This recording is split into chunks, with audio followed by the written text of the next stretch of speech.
Ça y est, c'est fait. On a 2 nouveaux Français en NFL. Enfin, ça fait trop plaisir après notre ami Junior Ao qui était passé par les Vikings, les Panthers et qui maintenant remplit un spot de joueur international aux Atlanta Falcons. On a 2 petits nouveaux. Wilfried Penney, qui vient de Tours, qui jouait à Virginia Tech et qui a été signé en tant que undrafted free agent par les Patriots de la Nouvelle-Angleterre. Et surtout, comment je suis trop content de dire ça en vidéo, surtout un ami, un joueur de foot super fort, un gars que tu as rencontré qui est aussi un de tes amis, Maceo Beard a été invité au rookie minicamp des San Francisco 49ers et je suis vraiment trop content de dire ça aujourd'hui. Exactement, faisons une petite distinction. Là, je sais que toi, t'es trop hype pour Maceo, mais Wilfried, c'est quand même exceptionnel parce qu'il est pas passé par le IPP, là. Il prend pas un spot international, si je comprends bien. C'est undrafted free agent, normal, là. Ça se trouve, il va signer comme un Américain ou un Canadien. C'est quand même impressionnant pour Maceo. Maceo qui n'a pas joué, qui est pas passé par l'NCAA, qui a pris le long way to the best league in the world. Donc, oui, Maceo qui passe par le minicamp des 49ers, puis ce qui est intéressant, c'est qu'il y a peut-être une vraie opportunité d'aller chercher ce spot de un international par équipe, parce que tu m'expliquais, Léo, que bon, les 49ers, leur international actuel, il y a un monde où ils essaient de s'en débarrasser. Ouais, peut-être ce serait le plan. Ils ont un O-line international qui est là depuis de nombreuses années et qui est sur le practice squad, qui a jamais pris de active rep. Du coup, ce que ça fait, c'est que toi-même, tu sais, plus tu joues longtemps, plus ton salaire s'élève. Malheureusement, si tu joues pas, si tu peux pas jouer sur special team, si tu peux filer qu'un seul. Parce que c'est la réalité d'un O-line de pas jouer sur special team.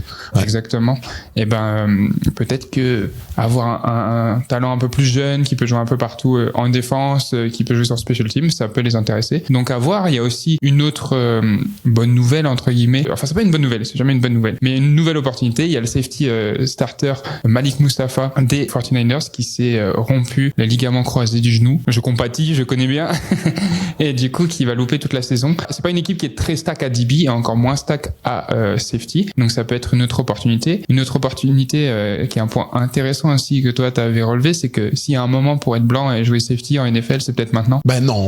J'entends ce que tu dis, mais non, pas safety. Il y a toujours eu des safety blancs en NFL. Là, je pense à un de mes safety préférés là qui joue aux Vikings, juste Harrison Smith. Si c'est le temps d'être un DB blanc en NFL, c'est bien maintenant parce que bon, je veux dire, on sait que la ligue c'est un copycat league. On se rappelle de Richard Sherman. Là, moi c'est mon exemple que j'adore utiliser dans le temps de la Legion of Boom. Richard Sherman performe bien. C'était pas un prospect qu'on s'attendait à ce qu'il performe aussi bien. Dès qu'on a réalisé, wow, il performe bien. Boom, tous les DB 6-3 longilignes sont devenus les gars les plus populaires. Je pense que cette ligue pourrait commencer à s'ouvrir les yeux un peu plus aux corner blancs. On pense à Cooper DeJean qui a fait une interception au Super Bowl et qui a une chanson très catchy que j'adore. Cooper DeJean is not a safety.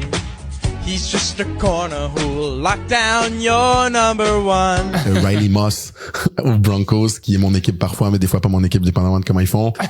Ethan Bonner à Miami, bon, lui, un peu moins performé à date, mais c'est un gars qui a couru genre un 4-4-6, si je dis pas de bêtises. Donc, un gars intéressant et que quand Jalen Ramsey était tombé, il avait pris des reps. Reed Blankenship, exactement, qui lui aussi joue aux Broncos, qui lui est plus un safety, mais on l'utilise en nickel. Aux Eagles, pardon, avec Cooper DeJean, t'as tout à fait raison. Ouais, qui lui est plus un safety. Exciting White. T'as vu? Ouais, c'est ça, Exciting White. The Exciting White. Puis lui, il joue safety un peu nickel.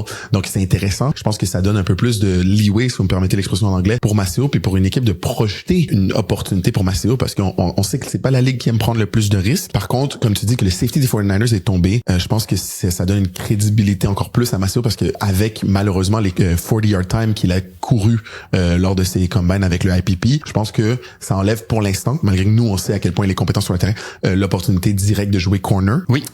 Mais on sait qu'on peut être un peu plus lent dans la NFL et jouer safety. Et malgré qu'il joue safety, avoir un DB blanc en ce moment, c'est moins bizarre. C'est moins mal vu. Et opportunité après de peut-être jouer nickel. S'il performe super bien, pourquoi pas jouer corner? Nous, on sait qu'il est capable. Pour rappeler à l'audience, peut-être, en gros, Maceo est passé par IPP, donc le International Player Pathway, ou International Pathway Programme, je sais plus. Exactement. C'est ce qui permet à des joueurs internationaux, non américains, n'ayant pas joué aux États-Unis la plupart du temps, même si cette règle, elle est un peu... Ouais, c'est mitigé. Des fois, il laisse, des fois, il laisse pas. D'aller s'entraîner pendant 10 semaines à AMG Academy en Floride, donc un des meilleurs high schools du pays et surtout certainement les meilleures infrastructures pour un lycée aux États-Unis. Et après ces 10 semaines, ils ont des opportunités. Il y a des gars qui ont été signés en tant que free agents et il y a des gars qui sont invités à des rookie minicamp comme Maceo. À la fin de ces 10 semaines, ils avaient fait un pro day, donc une journée de test en fait à AMG Academy où des scouts NFL viennent voir comment ils bougent, etc. Ouais, c'est exactement comme le NFL Combine. C'est ça. Et plusieurs universités font ça. Tous les gars qui sont pas invités au NFL Combine, qui ont une potentielle NFL, vont au Pro Day respectif de leur université. Des fois, t'as même des gars qui font le Combine et leur Pro Day. De moins en moins, mais à l'époque, oui. Donc c'est ça, ils ont stimulé le Pro Day pour les gars IPP. Exactement. Et le jour du Pro Day, il avait été clock à 4,78. Exact. Donc ce qui est pour un être humain normal, un temps très rapide. Très rapide. Pour un corner NFL, un temps extrêmement lent. On va parler français. Finalement, AMG et le IPP ont organisé pas vraiment un nouveau Pro Day, mais ils ont organisé une nouvelle session de course. Une autre série de tests. Parce qu'il y a des scouts qui voulaient les revoir courir, revoir faire des tests. Et là, il a couru quoi? 4,62. Ce qui est déjà mieux. Ce qui est dommage, c'est que à travers sa préparation, parce que Léo est très très proche avec Maceo, on sait que Maceo a pu courir des bien meilleurs temps. C'était quoi un temps que, je sais pas si tu veux le dire? J'ai rien en tête où je veux pas dire une bêtise et. Je comprends. Mais la course, c'est surtout en tant qu'athlète qui s'entraîne, on sait les splits, tu vois, on sait, genre, sur tes 10 premiers yards, tu cours 1.5, c'est super, etc., tu vois. Et, du coup, il avait des splits très intéressants qu'il a pas pu hit le jour du Pro Day, mais. Exact. Puis, ayant vécu, bon, c'est vraiment pas la même chose, hein, c'est pas la même envergure, mais ayant vécu le CFL Combine, tu te prépares pendant des mois et tu fais tes meilleurs tests. Tu grandis en confiance parce que peut-être aux 3 semaines, aux 2 semaines, dépendamment de ton trainer, tu fais des mock tests et tu fais des simulations du jour J et tu te dis, le jour J, je vais faire ces résultats incroyables, tu sais. Et moi, personnellement, au jour J, dans tous mes tests, j'ai fait le moins bon test de toute ma préparation. Et ça enlève rien à mon préparateur. Mon préparateur a super bien fait, mais moi, il y avait le facteur stress, il y avait le facteur du fait que devant le fait accompli, OK, là, c'est devant tous les scouts puis c'est ma seule opportunité de jouer au football pro. Il y avait un stress supplémentaire pour lequel je m'étais pas suffisamment préparé mentalement de mon côté. Donc il y a peut-être ça qui est venu jouer pour Maceo, mais là il a une opportunité de jouer au football pour un rookie minicamp avec une équipe de la NFL. C'est vraiment pas rien pour un jeune qui est né en France, qui n'a jamais joué en NCAA, c'est incroyable. Maceo qui va avoir après cette expérience connu la CFL, la ELF et la NFL. J'ai pas tant d'êtres humains, je pense, sur la planète qui peuvent dire ça. Ça va être très très cool de faire un épisode de Sans Stress éventuel avec lui. Normalement à partir du 15 avril on peut commencer les entraînements genre OTAs, rookie minicamp, etc. Ils ont des off-season workouts de préparer, des OTA. Donc ça, c'est des workouts facultatifs, tu peux te présenter ou pas. Sinon, ils ont mandatory minicamp, donc avec tout le monde, sauf les grands vétérans et tout, du 4 au 6 juin. Okay. Donc les dates du rookie minicamp, eux, sont pas encore annoncées, mais on s'attend à ce que ça soit dans les prochaines semaines. Donc ça serait la prochaine étape. Le Maceo, au moment où vous voyez cette vidéo, dans quelques jours, si ça se trouve, il est en train de compete pour un spot NFL. C'est exceptionnel. Non, ça, c'est vraiment une bonne nouvelle. Puis la vraie bonne nouvelle, c'est comme tu disais, c'est que ça y est, les étapes où c'est un peu chiant, entre guillemets, c'est quand les équipes regardent juste tes temps et tes stats, quand les équipes regardent d'où tu viens, contre qui t'as joué, ta couleur de peau, etc., etc. Tout ça, c'est derrière lui. Là, il a l'occasion de faire la seule fois où les blancs sont des minorités visibles. Absolument, vraiment la seule fois. Pour jouer corner en NFL. Je te jure, c'est fou. Là, il va avoir le temps de voler, tu vois. Il va pouvoir montrer ce à quoi il est le meilleur et le langage football, il le parle. Donc, j'ai vraiment aucune crainte pour ça. Puis surtout, il va arriver prêt parce que au-delà d'être un bon joueur de foot, c'est un athlète prêt que quand tu le mets dans une équipe, quand tu le mets dans un groupe ou là où quelqu'un s'entraîne, il va élever le niveau de l'entraînement, il va être en avance, il va faire les reps à 100%, il va poser des questions, il va parler, il va apprendre. Enfin, tu vois, c'est vraiment un joueur complet. Il va enfin pouvoir montrer ça. Et ça, c'est vraiment une bonne nouvelle. Ouais, on se rappelle que c'est pas n'importe qui, hein. C'est juste le MVP ELF ou Defensive Player of the Year de la ELF en 2023. Donc le meilleur joueur de l'ELF du côté défensif en 2023. C'est aussi quelqu'un qui a fait parler de lui là justement dans tous les processus IPP quand ils ont été invités au Senior Bowl, justement juste par sa présence au Senior Bowl, il est allé poser des questions au coach. Je me rappelle, c'est passé sur NFL Network, mon Dieu. Pendant que les safeties du Senior Bowl prenaient des reps en skelly ou en 12-12, ils simulaient les répétitions de pratique des safeties au Senior Bowl alors qu'ils devraient juste être là à regarder. Et c'est justement, je sais que ça a bien fait parler de lui et que les coachs du IPP disaient ça aux autres joueurs, genre quand tu viens de pays un peu plus sombres footballistiquement, tu dois tout faire pour impressionner ça, et tu dois cocher toutes les cases, pas juste sur le terrain mais hors du terrain en termes de ton attitude, ton assiduité, ton amour pour le sport, ta curiosité, etc. Et je pense que c'est un homme qui coche toutes ces cases. Donc j'ai hâte de voir ça. Parlons un peu de Wilfried. Il a joué tight end et D-end dans son parcours NCAA. À la base, Wilfried, il jouait tight end en France et il est parti du coup aux États-Unis jouer tight end. Ensuite, il est arrivé à Virginia Tech en tant que tight end, puis il a fait un switch à la position de D-line où il a bien fait. Hein. Il a fini cette dernière saison là 2024, 33 plaquages, 16 solos, une passe deflect et 3. On dit une passe rabattue dans la langue de Molière. Si jamais tu te posais la question. Une passe rabattue dans la belle langue de Molière et 3,5 sacs. Donc voilà. Du quart. Sac du quart. Donc des stats plutôt complets. Et du coup, il devient un Patriot. Lui, undrafted free agent. C'est un contrat plus sûr qu'un rookie minicamp. Rookie minicamp, c'est plus large. Bien sûr. Undrafted free agent, t'es déjà sous contrat. C'est ça. Tu peux quand même te faire couper coupé, hein, mais Ouais, rookie ça reste minicamp, c'est vraiment NFL. que pour le rookie minicamp. Normalement, undrafted free agent, tu restes jusqu'aux coupures, De la les pré-saison. prochaines grosses coupures. Ouais, exactement. Les coupures de Ouais, pré-saison, exactement. Donc, c'est un peu mieux. Est-ce que Wilfried, parce que je l'ai dit tantôt, je veux être sûr, est-ce que il compete pour un spot international que chaque équipe a, ou est-ce qu'il compete pour un spot normal? Franchement, je sais pas. En fait, ça va être, je pense que la franchise va peut-être trouver une excuse de le garder en international si jamais. Je pense Parce qu'on se que rappelle c'est qu'à partir de cette année, Léo, je suis désolé de te couper, chaque équipe NFL pour la première fois dans la NFL a une place réservée pour un international. On est d'accord? Depuis l'année dernière, il me semble. Depuis l'année dernière, et il y a des équipes qui l'ont fait, d'autres qui ont pris l'amende parce que c'était un short notice. Et, Ah oui, parce que tu pouvais payer pour ne pas le faire.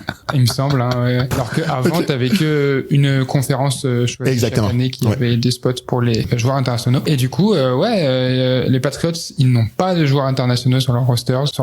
Ok. Donc peut-être ils pourraient remplir ce rôle-là. Mais C'est ça. tu Mais vois, on se je sais rappelle pas, que malheureusement, l'international, souvent, on le laisse en practice squad, etc. C'est ça. Alors que si Wilfried réussit à se tailler une vraie place sur l'alignement de 53, là, il peut vraiment contribuer dans les du matchs et tout. roster actif, etc. Donc j'ai bien hâte de voir ça. En plus, j'ai un peu suivi sur Insta et tout, toute sa post-season préparation pour le combine et même pour la suite. Il est lock-in là. Il met tous les moyens de son côté, il s'entraîne fort, il mange super bien et tout. Donc hâte de voir ça.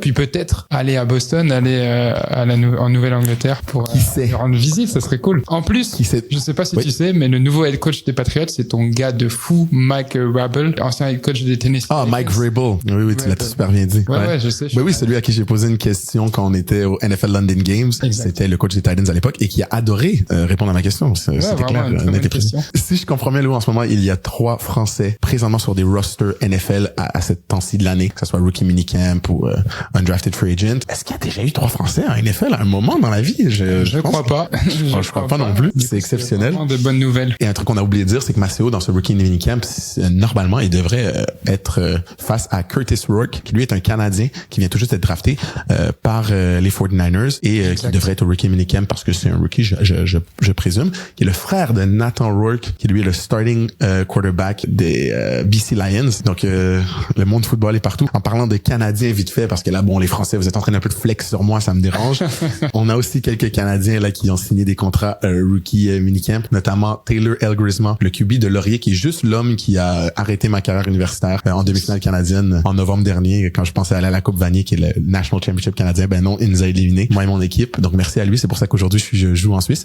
Ensuite, lui, il a signé aux Packers et aux Bills, mais il a eu 12 offres de rookie minicamp. Il a choisi Packers Bills et là, selon son agent, dernière fois qu'il a parlé aux médias, il cherche encore de signer en tant que undrafted free agent, mais sinon Pour il va aller assurer au un rookie peu plus de minicamp. pérennité, justement. Exact. Mais sinon, il se présente à ces 2 rookie minicamp là pour aller se battre pour une opportunité. Il y a Jeremiah Ojo, que tu connais encore quand même plus que moi parce que c'est un carabin de l'Université de Montréal et tu es un super fan. Est-ce que tu peux nous parler de ce D-end? Ouais, c'est un DN du coup de l'Université de Montréal qui a fait des tests incroyables au CFL Combine. Il a notamment couru 4,59 au 40, 35 de verte, 25 reps à 100 kg au bench 225, un 3 contests super rapide 7,14. S'il avait fait le Combine NFL, il aurait été top 1 en moyenne à peu près. Ça veut dire c'est n'importe quoi. C'est n'importe Voilà. quoi. Et pour finir, il y avait aussi Damien Alford. Oui. Qui lui, c'est fou, lui, il a joué au secondaire, au high school, lycée, comme vous dites-vous, à Montréal, pas loin de chez moi. Il est allé jouer ensuite pour Syracuse, il a transféré à Utah, c'est un receveur, donc vous savez que ça m'intéresse encore plus. Et là, il a signé un contrat rookie minicamp avec nul autre que les Kansas City Chiefs. C'est une bonne équipe. Voilà, donc on va suivre tout ça, mais si vous voulez un épisode où on parle un peu plus de ces Canadiens qui ont signé en tant qu'undrafted free agent ou rookie minicamp, comme on vient de faire avec les 2 Français qui nous rendent très fiers, juste nous écrire en commentaire et on va être obligé de le faire pour vous. Donc on se retrouvera très vite dans un nouvel épisode de Sans Stress React. Pensez à vous abonner. Ciao, ciao!